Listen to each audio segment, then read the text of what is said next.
Hey guys, Driftor here. Welcome to PUBG In Depth. In today's episode, we're going to be talking about the Compensator, Foregrip, stock, pretty much every single recoil reduction attachment, because I wanted to know exactly how much of a difference these make on your gun, if they're worth picking up, fighting over, taking your time looting, or just plain old ignoring. What to expect today is a brief discussion of the recoil variables in the game, then I'm going to talk about what each particular attachment or type of attachment does, then we're going to move into some testing and some conclusions. Expect this episode to move very, very fast. So PUBG has a total of 42 recoil variables. That is a lot for almost any video game, and these aren't fluff variables either. The majority of these are very, very important. Some of them are hip fire spread. That's an obvious one. You have an aim down sight spread as well. Your bullets always don't go perfectly center where you aim with your red dot. You have movement modifiers for if you're walking, sprinting, falling, jumping. There's stance modifiers for standing, crouch, and prone.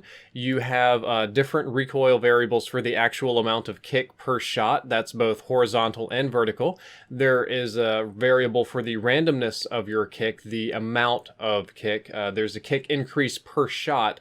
That one is the more you fire in full auto, each successive shot is going to kick more. The speed of the kick, whether it's fast or slow, and how fast your weapon returns to center from said amount of kick. That's a lot of variables, but we're going to keep on going. There are a ton, and I really do mean a ton, of randomness variables, deviation, spread, basically just kind of determining the randomness of many, many other recoil variables. You have weapon sway, which is how much it bobs when you aim down sights, you're out of breath.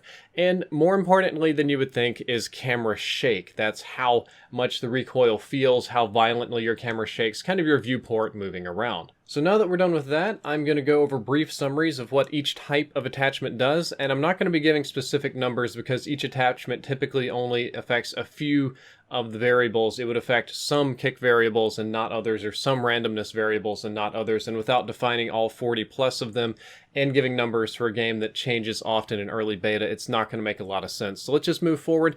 Compensators and flash hiders will reduce recoil amounts and your randomness. That is both the amount of actual kick per shot and how random that kick is. It affects several randomness variables, but it doesn't affect it that much. The primary thing to take away is it reduces your actual recoil. Suppressors have basically no effect on recoil and only very minor effects on deviation or randomness. I was always told that suppressor will reduce your recoil, but the answer is no, not really. It might reduce muzzle flash and loudness and annoyance, but it doesn't change your actual recoil very much. A vertical foregrip, very popular one mind you, only reduces vertical recoil. It has no effect on your side-to-side recoil and only a slight randomness decrease. So it pretty much keeps your gun from kicking up, which isn't that surprising. Angled foregrip is a lot more complicated. It reduces horizontal recoil, so a lot less side-to-side kick, but it'll still kick up a lot. Slight randomness reduction, similar to the vertical foregrip, but it also has a slightly faster aim-down sights time, so you can both high-ready and fully aim down sights faster with an angled foregrip. When it comes right down to it, I prefer angled foregrip on submachine guns to reduce vertical recoil, and I prefer an angled foregrip on rifles to reduce horizontal recoil, and so that I can aim down sights slightly faster, but it is a personal preference. Just remember, vertical cuts vertical, angled cuts horizontal recoil, and you just pick whichever one that you want. The Uzi stock will actually reduce your vertical recoil a good bit, and it will reduce your randomness, but it increases your recovery speed. Now, your recovery speed is just how quickly you return to center from recoil, so if you're firing in burst or you don't dump your whole magazine, the recovery speed will be much, much faster, and that does tie into recoil as well. Oddly enough, the tactical stock on the M416 or the Vector respectively has no actual recoil effects whatsoever, or the amount of kick per shot. It only affects the randomness on your weapon, the randomness of your recoil, your sway, your recovery speed, and your shake. And I think that's very important to note because I always felt, just a feeling personally, that the tactical stock was very important and it had a very big effect and it made the gun really good, when it actually didn't change the raw recoil. Rather, it made the weapon a little more consistent, but changed 3 of the 4 important recovery variables. The gun swayed less, it recovered to center faster, and the camera shake was much less significant, so of course it felt much better. Finally today, a cheek pad will actually reduce your vertical recoil significantly on a sniper rifle, it'll reduce the sway, which is probably the more important thing, and it will reduce the animation kick. So a cheek pad is a very, very important attachment to put on something like an SKS or VSS. Moving along, I wanted to show you a wall recoil test of the AKM in full auto with me not doing anything to try and recover the recoil whatsoever, just holding down the mouse button, not moving it and letting it go. We're going to show the base AKM and then one with the compensator to see if you can see the difference.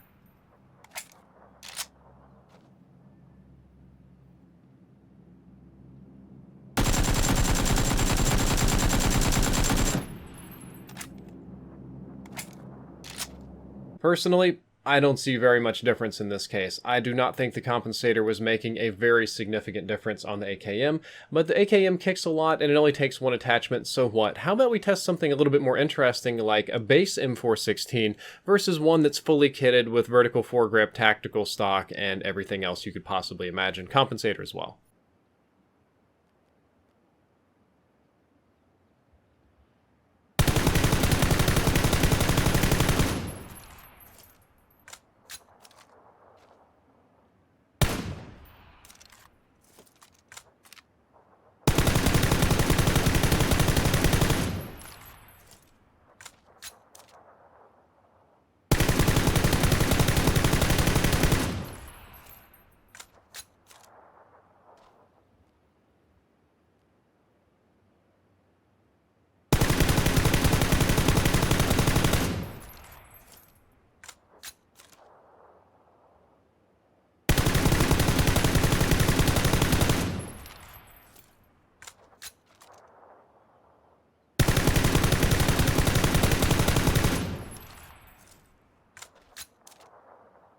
Again, it made a difference, but it wasn't the craziest difference. It was more of a subtle difference, and that's with a fully loaded gun. And I looked at the numbers, and I looked at the stats, and I did a little calculations, and what I came to, the conclusion that I came to anyway, is that attachments do not help much for full auto spraying. I mean, you saw the wall test for yourself, and at the end of the day, there's a lot of variables and a lot of punishment for full auto spray, so they don't help a whole lot. If you're gonna spray full auto, the most important things to use are a vertical foregrip and a compensator so that you can help keep the gun down and that you don't aim over your enemies' heads, but those are only going to help so much.